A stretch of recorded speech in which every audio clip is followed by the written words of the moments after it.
Coming up on this week's headlines, billion-dollar Disney is back.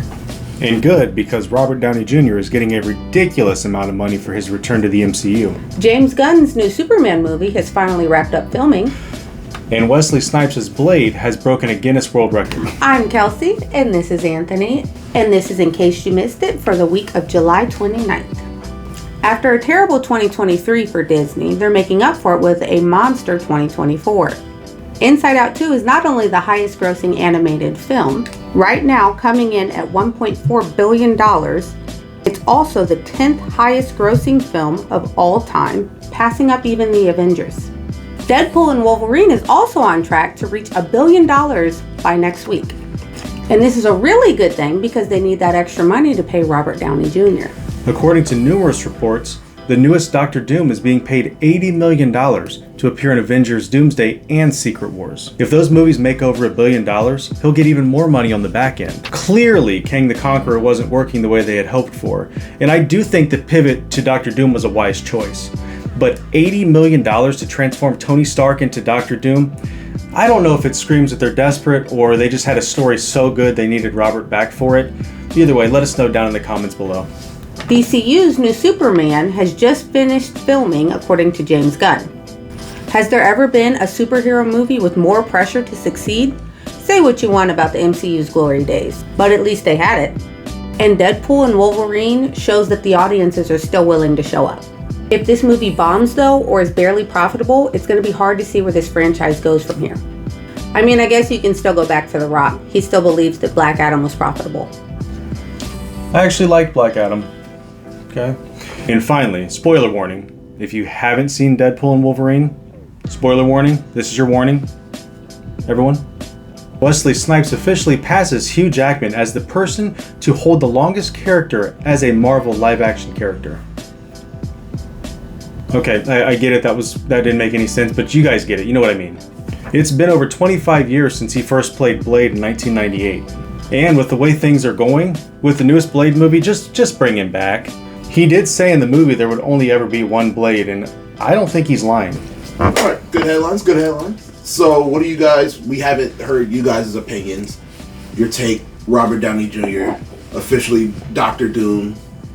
What do you guys feel? Do you like it? Do you not? It seems like everybody has, like, as the days and weeks go on, a lot more people have a problem with it. I don't have a problem with it only because Robert Downey Jr. would play a really good villain, especially one that thinks that they're doing the world a justice. He's got his face. He can emanate like an evil, like newly turned evil, I feel like. Anthony, favorite character? Now Doctor Doom? No, it's still going to be Iron Man. That's still going to be my favorite character regardless. I am excited to see how they work this because I've looked through both scenarios as far as how they would adapt it to the comics. And to me, it doesn't seem like they're going to follow the comics very strictly, because even the one that I had commented on in last week's video, the demon in a suit, a demon in an armor, I went through that entire storyline, and it doesn't really put itself in the position to where there's a Doctor Doom, a Tony Stark in a Doctor Doom costume. And I'll be interested to see how they adapt that. I don't see it as really being a big deal. It's not like any of the other movies have really strictly followed the comics or anything like that. Do I think that, it was a good place for Robert Downey Jr. altogether? Do you think that it's desperation? A lot of people are coming from it, oh, Marvel's desperate, this just screams desperation. I don't feel like it's desperation. I feel like he did such a good job as a billionaire philanthropist that they're like, you know what? Let's try him again. However, I will say it's definitely going to test his acting skills in the aspect of how well he comes off as the villain. Differentiates himself from his previous character. Like if he can't have that charisma again.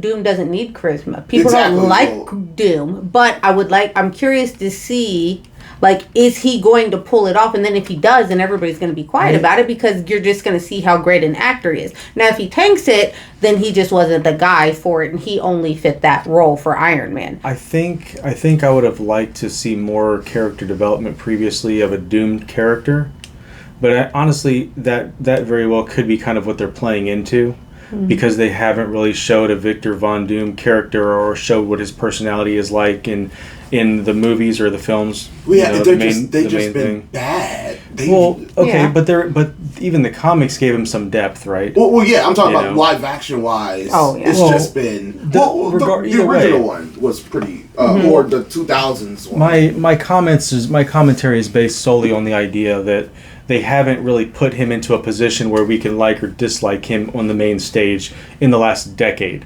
You know, so the only reason I say pause is because remember in Civil War, a little bit you kind of like you saw a little bit of that what's it called, the vengeance and the drive on the darker side, and I feel like he might be able to. Well, I don't know. He didn't disappoint with that. You saw a torn person who was upset about their parents. You're talking about Iron Man. Yes. Okay. But I'm saying act. I mean, if the role is Avengers 2, he could have arguably been a villain also. Right. You know, his creation of Ultron, his reasoning for creating Ultron in the first place, and all that. I mean, I think it's going to have less to do though with the writing of him versus how he performs on camera, because he could have some really trash writing and a very poor plot line. However, if he pulls it off flawlessly, we're not going to have anything to say about it. Yeah, so maybe that was kind of their ace in the hole type thing, where Marvel's just like, hey, you know, honestly, we can pretty much have him do whatever and put him in whatever costume we want. He's going to carry his role no matter what. Mm-hmm. You know, think about some of the other roles that he's brought life to. Think about him in Sherlock Holmes with Jude Law. When was the last time you cared about watching? He's still very charismatic. When was the last time you cared about watching a Sherlock Holmes movie? I mean, I haven't, but I don't think that you can bring that charisma to Doctor Doom. No, he can't. He has to leave it at the door. But you gotta kind of a little bit hate him because he's gonna be playing a villain. But he might be. I don't know his role in Oppenheimer, though. I mean, it did win him an Oscar. Yeah. And that was even more of a straight up role too. Mm-hmm. So I mean, he showed that he can play both sides of the coin, whether it's a hero type or whether that's a borderline hero type, somebody that you love to hate or hate to love or whatever the case may be. You know, his first intro in Iron Man movies, you really didn't know if he was going to like him or not until he started developing his character a little bit further. You know, his actions in the first Iron Man, or the first half of the first Iron Man movie, you didn't know if you were going to like this guy or not. And here we are, 12 years later, and we're just like, oh wow, that was great. 14 years later, like, that was great. Well, everybody loves Iron Man because you've seen him grow on screen. You literally saw him transition from somebody who was self-centered to somebody who's willing to sacrifice everything for everybody else. Well, maybe that's the angle that they're playing at then. They're going to put him in that role. We don't have much on-screen time to see whatever development or lack of development or character personality traits or anything that Von Doom might be able to show to us. And that's what they're going to do. They're going to put him in that role, and maybe it's not actually Tony Stark. Maybe they'll adapt a little bit of that demon in an armor type thing where it's actually Victor Von Doom that switched bodies with him or something like that. Right. They could go down that path. They really could, and it'll just be interesting to see how they do it, All right, and go ahead, Cass.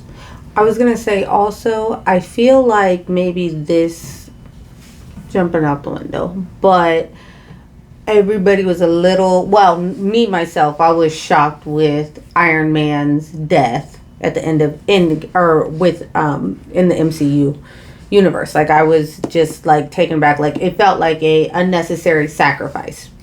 But if he does well, I'm not gonna say it's gonna be completely forgiven, but it kind of tips the scales in the favor of him retiring from Iron Man. Yeah. After Secret Wars, it's over.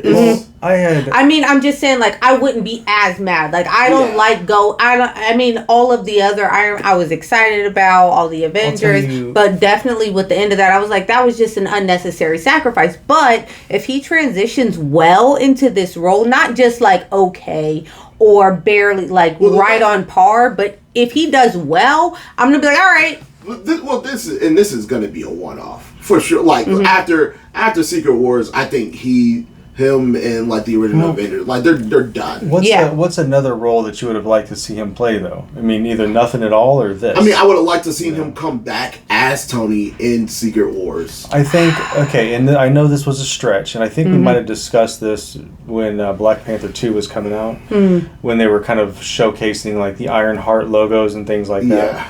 And my first thought was, it'd be really cool if they could, he would be the face of Jarvis or something. Oh, yeah. The hologram version. I think he's just too big for that. And that very well may be the case. Yeah. But if he's coming back in a role as Doom, then he's back in the MCU. Yeah. So, I mean, to me, him coming back in this role, in this capacity, it kind of opens it up to, hey, would he be willing to jump in and voice some lines for this over here or something like that? And I also am glad that, I would like to actually see him as a completely different character instead of like the what is it, the one you were referencing earlier where they switch bodies. Oh, that David. I would just like to see like, okay, he's a completely different character, period, point blank.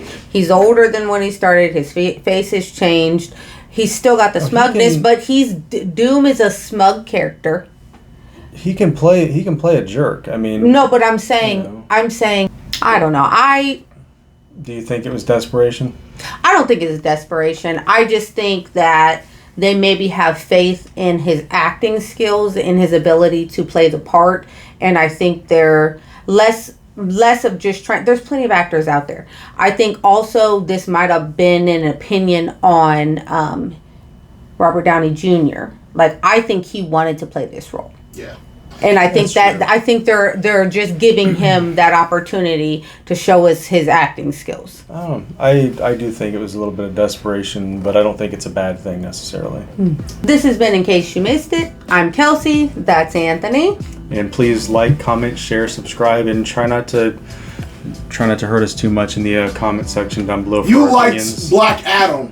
Roast him. We'll see you next week. Boo this man. Just saying.